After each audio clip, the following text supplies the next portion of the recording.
Now when you hear the word French, the things that you think about immediately are flair and style. Things like food, art, clothes, everything. Which brings us to this, the new Peugeot 5008 SUV. Let's start first with the obvious, and that's the way it looks. From the outside, you can already tell that the Peugeot 5008 SUV is very imposing. Imposing in a good way. It looks very, very stylish, very, very modern, and most importantly, very, very different from what the others have to offer. One of the most imposing features about the exterior of the 5008 SUV is the frameless radiator grille, which are flanked by the full LED headlights and what Peugeot calls the illuminated Fangs designed daytime running lights, which at night are actually very spectacular to look at. And over at the rear, you do get full LED rear taillights that have a 3D claws impression, which again, giving more character something as mundane as taillights, a very French thing to do. And over at the side, it has some chrome accents just to highlight the features and the curves and the lines of the body. While the exterior is obviously very stylish and very imposing, Peugeot didn't forget about the interior, which is undoubtedly my most favorite place to be in this car, because as you can see, it's very, very stylish. Peugeot calls it the iCockpit system, which is very driver-centric. You can see that most of the controls, even the screen, are askew, facing towards me, the driver, which is a good thing. But there are three highlights about this new iCockpit system. First being the compact steering wheel. As you can see, it's very compact, and when I mean compact, it's actually quite small. It actually reminds me of a Formula 1 race car steering wheel, which is cool.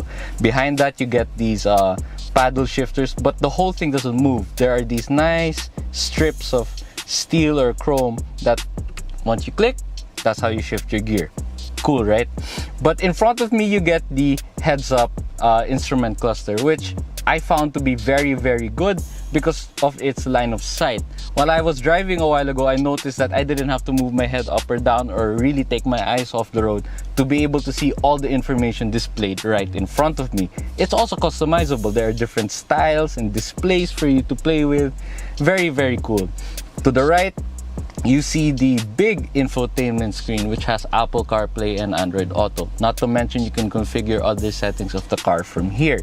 Below that, you get these nice buttons for the air conditioning, navigation, phone, other apps, and they're like these covered in the same strip over here. It's the same material, make it very premium feel. But below it, you actually get a wireless charging port, which is very, very cool and not very common. But for this price point, I kind of expected there to be one. So good thing they put it.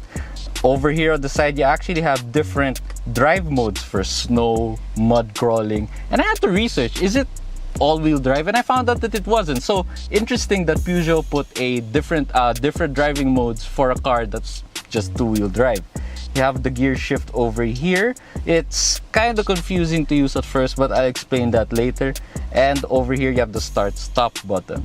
And overall, the interior is actually very, very nice to be in. The seats are very comfortable. And oh, before I forget to mention, there are these accents here, which are something like, feel like my jeans. They're very, it's different. It's a good breakaway from wood and piano black and all that sort. And above me is a very, very big panoramic sunroof. Of course, this being a family car, we can't just purely talk about the nice things in front. We also have to talk about the second row and yes, third row, because this is a 7-seater. Now in front of me, you have two air conditioning vents with a USB port, as well as the controls for the air conditioning fan speed. I also have to point out that the legroom here is pretty good, considering this is my driving position and I'm about 5'9", 5'10".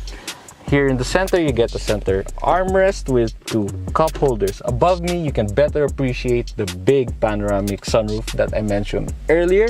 And these seats can actually adjust. They move forward, move back, and they even fold flat.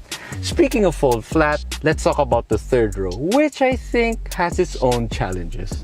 Remember when I said that the third row presents its own challenges? Well, rather than me explain it first, I'd like to show you first the challenges.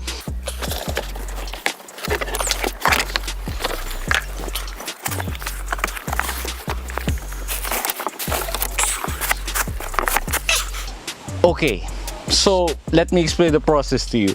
The car comes with a tonneau cover, which is good for privacy and keeping your stuff from being seen or stolen. But you have to remove that, then you have to pull over the carpet covers, then pull the seats up just to get the 7-seat configuration.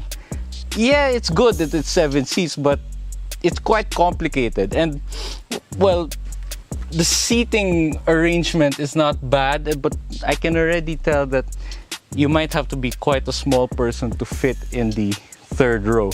But it's nice to know that it's there, but I hope Peugeot can address this in future models. Powering the Peugeot 5008 SUV is a 1.6-liter twin-scroll turbo high-pressure engine, which is mated to a 6-speed automatic transmission.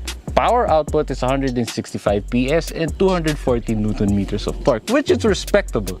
Another thing I have to point out though is this isn't a diesel. This is petrol or gasoline powered. But enough talk from me, let's get it out on the road.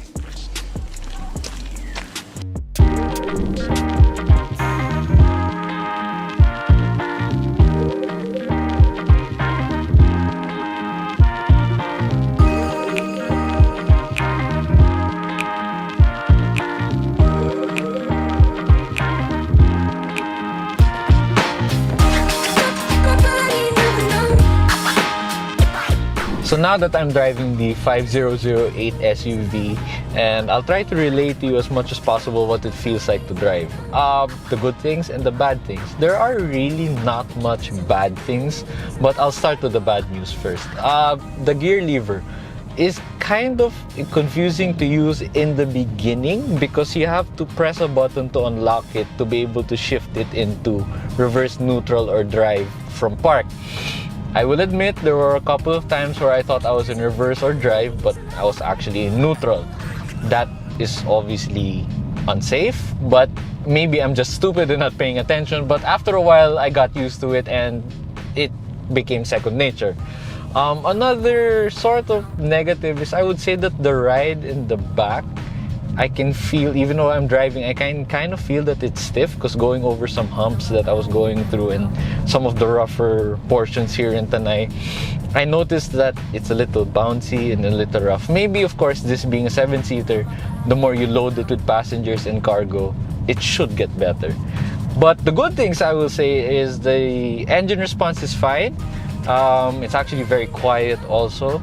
And there's actually a sport mode here. If you really feel like you want to drive this big SUV in a sporty manner, you can. The paddle shifters, they feel good. The response from the shifting time, not bad as well. So to really sum it up, while the ride is stiff and the gear lever is kind of confusing to use, everything else is fine. I have no complaints. That iCockpit system really works with the head-up instrument panel. I can see everything I need to see, all the information relevant to the car and all of that, and that's really what matters. It's quiet, decently comfortable, and the response is pretty good. You need not want for anything more. So now it brings us to the most important question, which is how much does this all cost? Well, the lone variant of the 5008 SUV retails for 2,260,000 Philippine pesos. Yes, that's a lot of money, and that puts it right up there with more established competitors. But also, I'm sure a lot of people are going to point out in the comments how Peugeot does have a checkered history in our country and all. But they do have a new distributor, Astara, and they are very, very experienced when it comes to the distribution of certain brands. And they also promise to be more supportive of future Peugeot buyers. Next, I have to point out that while this car is French, it's not actually made in France. This actually is assembled in Malaysia in the Stellantis plant, Peugeot being part of that big group and all. Also, and lastly, this car was tested, they say, to about 300,000 kilometers, so it should be a pretty reliable car. But should you buy one? That's entirely up to you. If you like this video, please don't forget to subscribe to our YouTube channel below, and please don't forget to follow us also on Facebook, Instagram, and Twitter. This has been Pablo Salapantan of YugaAuto.com. Thank you for watching.